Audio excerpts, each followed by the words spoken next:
بعض لوگ جو تراویح کو 20 نہیں مانتے اور 8 رکعتیں مانتے ہیں، کیا 8 رکعتیں تراویح کی مانتے ہیں اور 20 کو بدعت کہتے ہیں اور کہتے ہیں ثابت نہیں۔ اب 8 رکعتیں تراویح، کیا ایک بات یاد رکھ لیں، کسی حدیث صحیح سے 8 رکعت تراویح سرے سے ثابت نہیں ہے، نہ صحیح سے نہ ضعیف سے۔ اگلی بات کہہ رہا ہوں، کسی ضعیف حدیث سے بھی نماز تراویح کی 8 رکعتیں ثابت نہیں۔ بات کو سمجھ گئے؟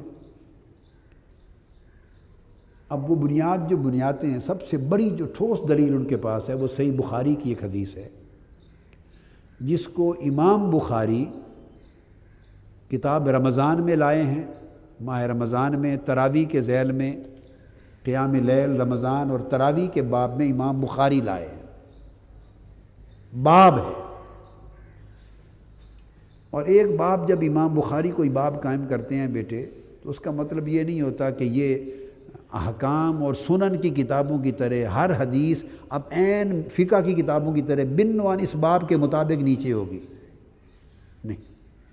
ان کا ایک نظم تبویب کا الگ ہے، کوئی نسبت مل جائے، کوئی جزئی نسبت مل جائے حدیث کے مضمون کی، لفظ کی نسبت مل جائے، لفظ مل جائے، مضمون مل جائے، حکم مل جائے، اطلاق مل جائے، واقعہ مل جائے، اس کا پس منظر، ورود کا مورد، کوئی مطابقت، کوئی مماثلت، سملیرٹی کسی قسم کی بھی اگر نسبت مل جائے تو وہ اس باب میں لے آتے ہیں، بہت ساری حدیث کو جمع کر دیتے ہیں۔ یہ وجہ ہے کہ ایک حدیث 10 12 بار بھی صحیح بخاری میں آتی ہے۔ اس حدیث کو یہاں لکھ دیا، اسی حدیث سے ایک اور معنی معلوم ہوتا ہے، وہ اگلے باب میں بھی لکھ دیا، اس سے ایک اور معنی پر اطلاق ہوتا ہے، اگلے باب میں بھی لکھ دیا، تو 12 مرتبہ بھی بعض اوقات ایک حدیث صحیح بخاری شریف میں آتی، 7 مرتبہ آتی۔ انہوں نے اس حدیث سے جو معنی لیا تو اس کے ساتھ جو مضمون ملتا ہے اس باب میں اس کو درج کر دیا۔ تو ایک روایت ہے کہ کسی نے حضرت عائشہ صدیقہ رضی اللہ تعالیٰ عنہا سے پوچھا، یہ حدیث ہے، پوچھا کہ حضور علیہ الصلوۃ والسلام کی رات کی نماز کیسی تھی؟ کیا پوچھا؟ آپ کا قیام اللیل، رات کا قیام کیسا تھا، کتنی نماز پڑھتے تھے، کیسے پڑھتے تھے؟ سوال کرنے نے یہ بات ذہن میں رکھ لیں بیٹے، نوٹ لکھ لیں، آپ کو یہ کام آئے گی۔ سوال کرنے والے نے صلاۃ التراویح کا پوچھا ہی نہیں ہے، یہ بات بنیادی۔ سائل نے اپنا سوال صلاۃ التراویح کے بارے میں بولیے پوچھا ہی نہیں ہے، انہوں نے تو رات کی نماز کا پوچھا ہے، انہوں نے تو صلاۃ تہجد کا پوچھا ہے حضور علیہ الصلوۃ والسلام کے بارے میں، رات کا قیام کیسا تھا۔ تو وہ بیان چلا آ رہا ہے، تو وہ پھر حضور کے تہجد کے لیے انہوں نے پوچھا، سوال یہ کیا، انہ سأل عائشہ رضی اللہ تعالی عنہا کیف کانت صلاۃ رسول اللہ صلی اللہ علیہ وسلم فی رمضان۔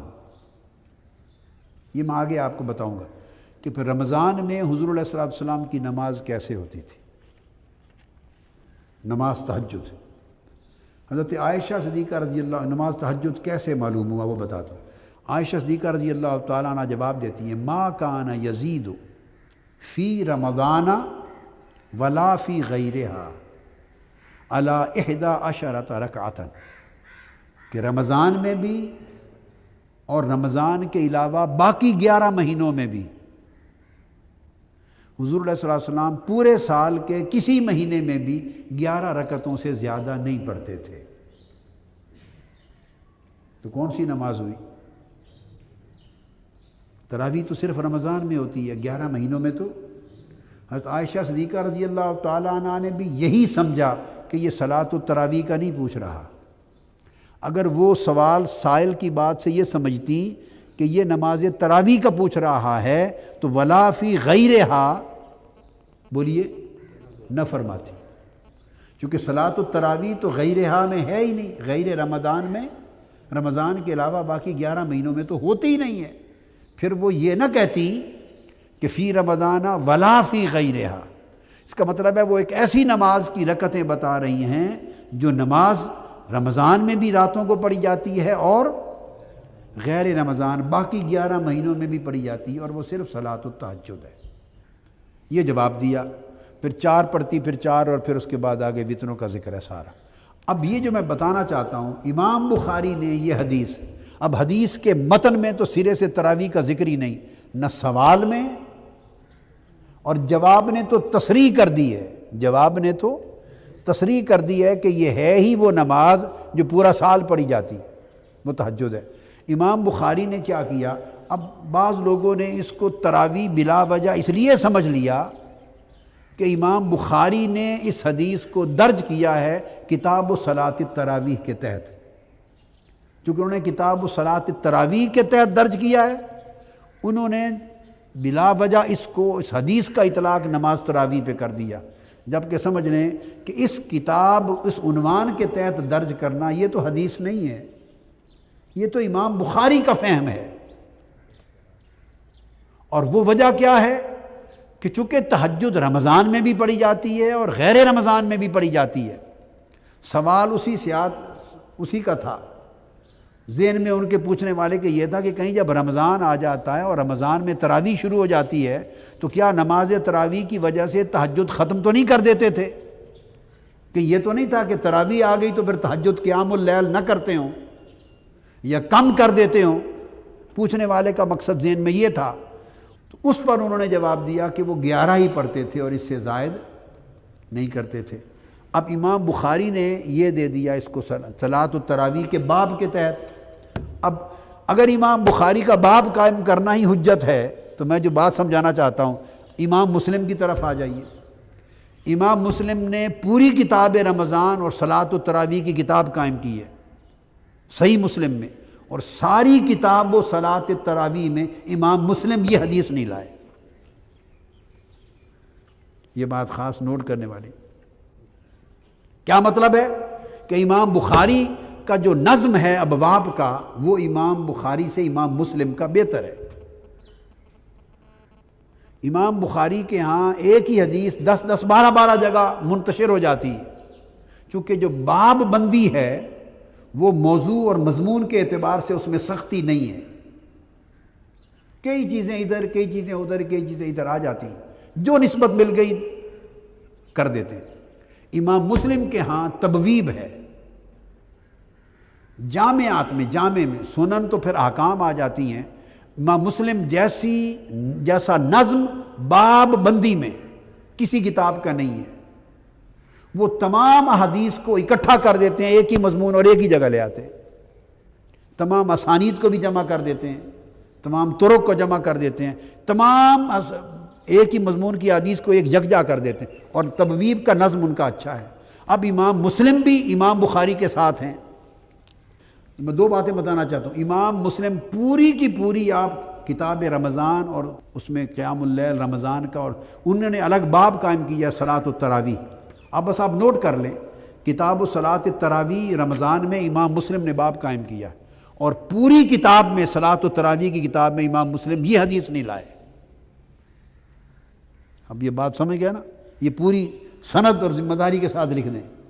تو اس کا کیا مطلب ہوا کہ امام مسلم کو صلاۃ التراویح کے تحت اس حدیث کو لانے پر اختلاف ہے، انکار ہے، امام مسلم کا انکار ہے اس باب کے تحت یہ حدیث لانا۔ وہ سمجھ رہے ہیں کہ یہ فی رمضان ولا فی غیر ہی ہے، اسے رمضان کے تحت کیوں لایا جائے، تراویح کے تحت کیوں لایا جائے، یہ تو نماز تہجد ہو رہی ہے۔ میری بات آپ سمجھ گئے نا؟ یہ ہو رہی ہے تہجد کی بات، تو اسے رمضان میں اور تراویح میں کیوں لائیں؟ آپ فالو کر گئے نا؟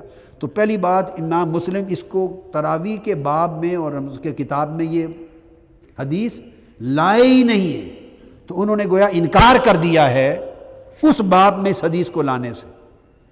اب کوئی کہہ سکتا ہے، شاید ہی کوئی کہے گا امام مسلم تک یہ پہنچی نہیں روایت، اس لیے نہیں لائے۔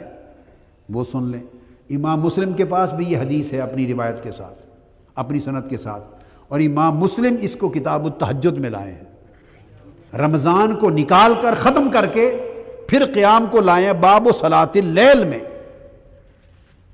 باب صلاۃ اللیل میں۔ نفلی نمازوں کا جب بیان شروع کیتا ہے نا، باب صلاۃ النافلہ اور قصر الصلاۃ ساری، تو کتاب الصلاۃ میں لائے ہیں اور تہجد میں لائے ہیں، وہ کتاب رمضان میں امام مسلم اس کو لائے ہی نہیں ہے۔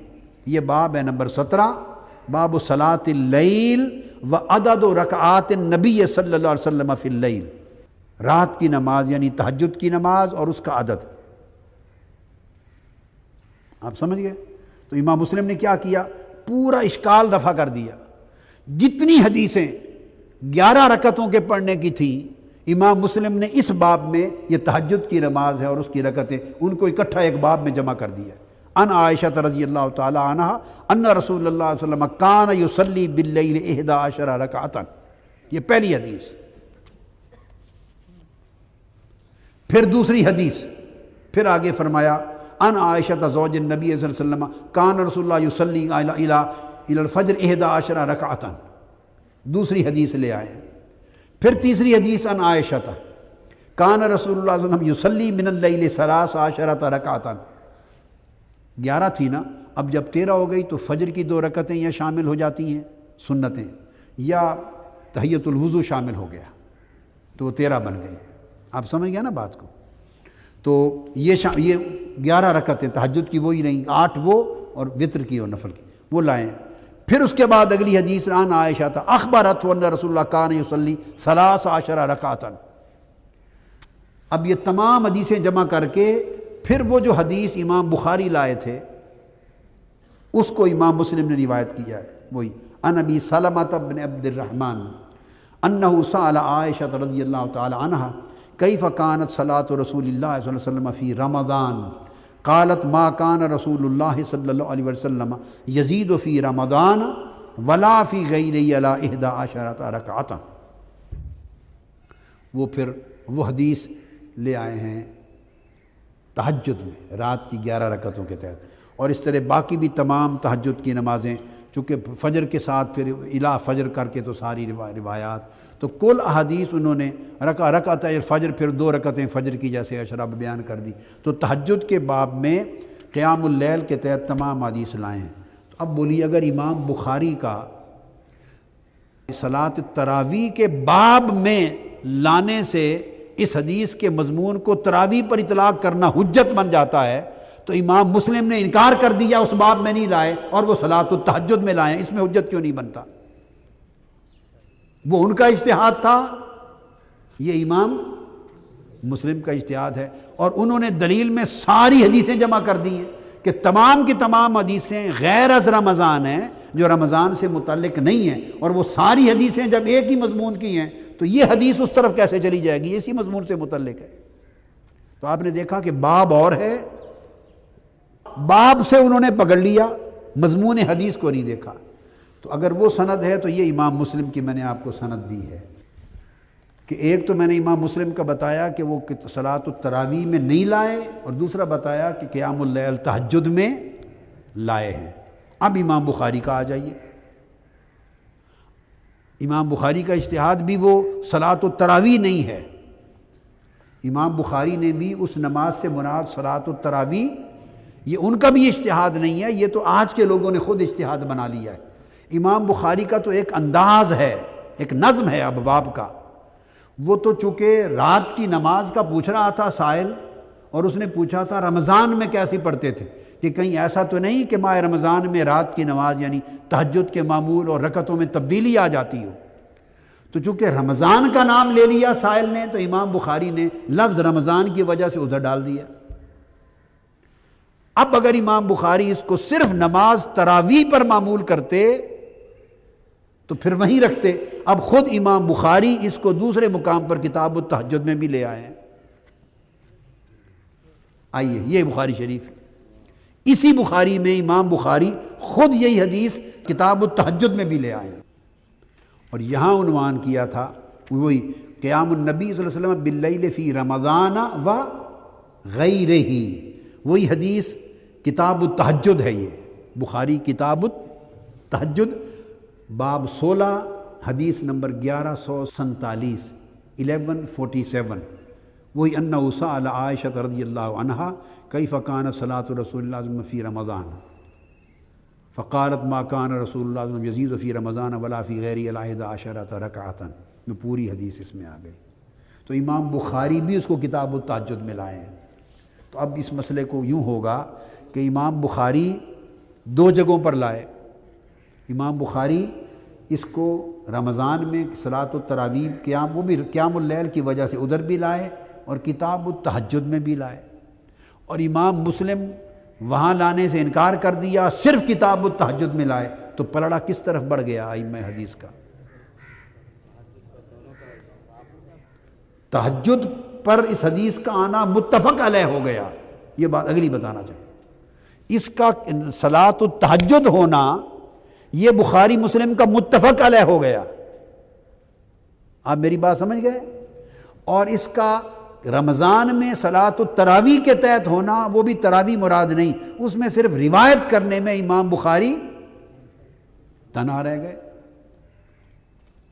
اس میں تفرد ہوا، اس میں متفق علیہ ہو گئے۔ تو کون سا موقف وزنی ہے جس کے اوپر دونوں کا اتفاق ہوا کہ یہ کتاب التہجد کی بات ہے؟ یہ کتاب التہجد کا لکھ لیا۔ اب آئیے یہ ساتھ میں آپ کو ترمذی شریف بتا دوں۔ یہ جامع ترمذی ہے، تو ترمذی میں بھی امام ترمذی اس کو صرف صلاۃ اللیل میں لائے ہیں، تہجد کے لیے۔ امام ترمذی بھی اس کو صلاۃ اللیل میں لائے ہیں، تہجد کے لیے لائے ہیں۔ باب ما جاء فی فضل صلاۃ اللیل، یہ تہجد کا پورا بیان چلا آ رہا ہے، صلاۃ التہجد کا، نفلی نمازوں کا ہے سارا، یعنی 4 رکعتیں عصر سے پہلے مغرب کے بعد کی، یہ نفلی نمازوں کا، اور پھر صلاۃ التہجد اس باب میں آئی ہے۔ تو رات کی نماز ہے تو اس میں صلاۃ اللیل کا ذکر کیا، اور صلاۃ اللیل میں وہی حدیث اسی سند کے ساتھ روایت کر دی کہ 11 رکعتیں رمضان میں بھی اور رمضان کے علاوہ پورا سال پڑھتے تھے۔ تو امام ترمذی کا پلڑا بھی، ووٹ بھی تہجد پہ آ گیا۔ اب یہ بات میں نے آپ کو جو کہی تھی یہ رکھ لیں، سمجھانا مقصود ایک نقطہ تھا کہ کبھی ایسا ہوتا ہے کہ اس سے یہ بھی ایک فن ہے کہ کس نے کس باب کے تحت لایا ہے، کس نے کس باب کے تحت، اس سے اس محدث کا، امام الحدیث کے فہم کا پتہ چلتا ہے، اس کے مسلک کا، اس کے مشرب کا، اس کے موقف کا، رجحان کا پتہ چلتا ہے، اور وہ رجحان اس حدیث کے معنی کو سمجھنے میں مدد دیتا ہے، ایک سند قائم ہو جاتی ہے۔ آفیشیل یوٹیوب چینل کو سبسکرائب کریں اور بیل آئیکن کلک کریں۔